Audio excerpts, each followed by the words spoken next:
नाज़रीन, आज एक बार फिर हमारी महफिल में मौजूद हैं PTI के मुनहरिफ रुकन कौमी असम्बली मोहतरम जनाब राजा रियाज साहब। अस्सलाम वालेकुम नाज़रीन साहब। वालेकुम सलाम जुनैद साहब, आपकी बड़ी मेहरबानी, आप दोबारा याद करते हैं। मैं समझता हूँ आपके प्रोग्राम की जो रेटिंग है ना, वो जितनी माशाल्लाह ऊपर होती है, उस हिसाब से तो मैं समझता हूँ कि आपके प्रोग्राम में आना मेरे लिए भी इज्जत की बात होती है। लेकिन राय साहब, आप नोट करें कि हम आपको एहतियातन रोजों में ही बुलाते हैं। जुनैद साहब, रोजों के अलावा भी बुलाएं तो मेरी हमें मशहूरी है, मैं ज्यादा खाता नहीं हूँ। आप फिक्र ना करें, अगर आप गोगे को भुगत रहे हैं कई सालों से, तो मैंने तो कभी कभी आना होता है। ये भी आपकी गलतफहमी है कि हम गोगे को भुगत रहे हैं। गोगा घर से अपने लिए खाना लेके आता है, बल्कि हमारे लिए भी 2-2 रोटियां लाता है। जी जी। नहीं, ये आपके लिए उचेचा नहीं लेके आता, जितना ये अपने लिए लाता है ना, इतने में इतना को तो बाची जाता है कि 2-3 बंदे और खा ले।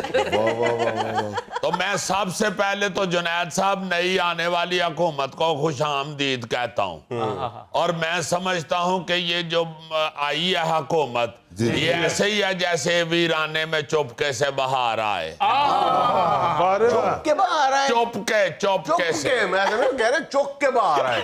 जुनैद साहब, असल में आपको अदबो सुखन से कोई इतना लगाव नहीं है ना, इसलिए आप नहीं समझ सके। अच्छा, ये शेर को समझना भी जनाब बड़ी ये बात होती है। ये बड़ा आर्टिस्ट माइंडेड बंदा समझ सकता है। तो इसलिए आप चूंकि सहाफी हैं, सहाफी जो होते हैं वो सख्त गिर हो जाते हैं। जी, सख्त गिर बंदे के दिल में आर्ट फौत हो जाता है। मुझे तो कभी पोस्टरों पे भी लिखे हो ना सर शेर व शायरी, मुझे नहीं पढ़नी आती। नहीं जुनैद साहब, पोस्टरों में और तरह के हम लिखाते हैं शेर। वो तो ये है ना, दश्त तो दश्त है, दरिया भी ना छोड़े हमने, बहरे जुल्मात में दौड़ा दिए घोड़े। ये इस तरह के शेर पोस्टरों पे लिखाने होते हैं। वो भी एक शेर मैंने एक दफा अपने पोस्टर पे लिखाया था। वो किसी ने पाड़ दिया था पोस्टर पे? नहीं जुनैद साहब, पोस्टर पाड़ने वाले तो आजकल हुकूमत कर रहे हैं। जुनैद साहब, ये शेर बड़ा कमाल है। तुम दिए बाद मुखालफ से ना घबराया काब, ये तो चलती है तुझे ऊंचा उड़ाने के लिए। ये मैं समझता हूँ कि ये जो शेर है ना, ये हर सियासतदान को याद होना चाहिए। इसके बगैर सियासत हो नहीं सकती। तुम दिए बाद मुखालफ से ना घबराया काब, ये तो चलती है तुझे ऊंचा उड़ाने के लिए। और जुनैद साहब, आप ये देखें कि 2 दिन के अंदर अंदर लोग कितना रिलैक्स फील कर रहे हैं। डॉलर कितना नीचे चला गया और स्टॉक मार्केट कितनी ऊपर चली गई। ये जुनैद साहब, इन्होंने आते ही हर काम उते थले कर दिया। तो मैं समझता हूं कि इमरान खान साहब जो हैं, उन्होंने अगर अपनी जिद नहीं छोड़ी तो उसका नुकसान उनको खुद ही हुआ है। अगर जुनैद साहब वो जिद छोड़ देते और हम लोगों को पास बुला के मशवरा भी कर लेते ना, इतना ही कह देते कि सुनार राजा की हाल है तेरा, तो उनकी बात बन जानी थी। जुनैद साहब, उन्होंने हमें कभी मुंह ही नहीं लगाया। हम तो ईमान से दिल पे वटा रख के तो उनके साथ गुजारा कर रहे थे। राजा साहब, दिल पे वट्टा रख के नहीं, दिल पे पत्थर रख के। ओ यार, पाना ते भारी है ना, वटा रख लो भावे पत्थर रख लो। एक चीज तेरे वास्ते ची नहीं, तू ओदे च क्यों बोल रहा?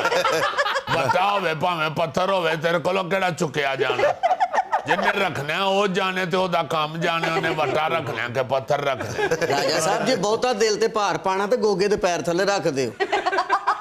जुनैद साहब, ये आप लोगों के दानिश्वर भी इसी तरह कही हैं जिस तरह इमरान खान हुआ है। दूसरे की बात नहीं सुनते, अपनी बोंगियां मारी जाते। कह रहा है गोगे दा पैर रख दो, भार पवे। सियासत दा भार पाना, गुनाहां दा भार नहीं पाना। और मैं एक और बात भी आपको कह दूं जी, कि अगर ये लोग आप ये जितने भी जुनैद साहब मुनहरफ है ना जी, उनके मेंबरान, इन मुनहरफ मेंबरान के साथ अगर ये बैठ के बात कर लेते तो आज ये हुकूमत में ही रहते। माफी चाहने, पता नहीं लगा सर जी है की क्या मुनहरफ एक ही है सर जी। ये जो मुनहरफ अरकान होते हैं ना, ये वो होते हैं कि जो बदीद हो जाते हैं। अच्छा, जो आंखें फेर लेते हैं। हाँ, यार उनको मुनहरफ कहते हैं हरफ बहरफ सच बात कहने वाले को, राइट साहब? ये भी आप कह सकते हैं, या ये भी कह सकते हैं कि जो बदीद हो गए हुए उनको मनहरफ कहते हैं। राजा साहब नाराज अरकान भी कह सकते हैं। यार नाराज किस गल दा, उन्होंने केड़ी दूजी बोटी नहीं मिली। गोगे आइंदा तुमने मेरे साथ नहीं बोलना यार, तुम बड़े मनहरफ बंदे हो।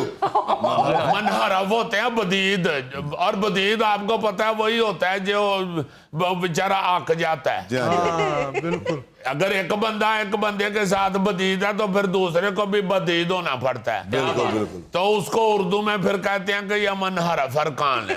तो राजा साहब बदीद नाल बदीद लड़े ते विस किनू चढ़े? वेस्ते फिर हुकूमत नू ही चढ़ दी है, एवें ते नहीं ना फिर हुकूमत उठ दी। लेकिन राजा साहब आपको डर नहीं लगता? ये भी तो मुमकिन है ना कि ये जो मनहरफ अरकान है आपके, इन पर सारी जिंदगी के लिए बैन लग जाए। जुनैद साहब फिर अगर मुमकिन की बात करेंगे तो मुमकिन तो ये भी है कि ये सारे लोग इस्तीफा दे दें और राजा रियाज अपोजिशन लीडर बन जाए। बन दिए कि नहीं थे क्लैप? जिंदाबाद जी।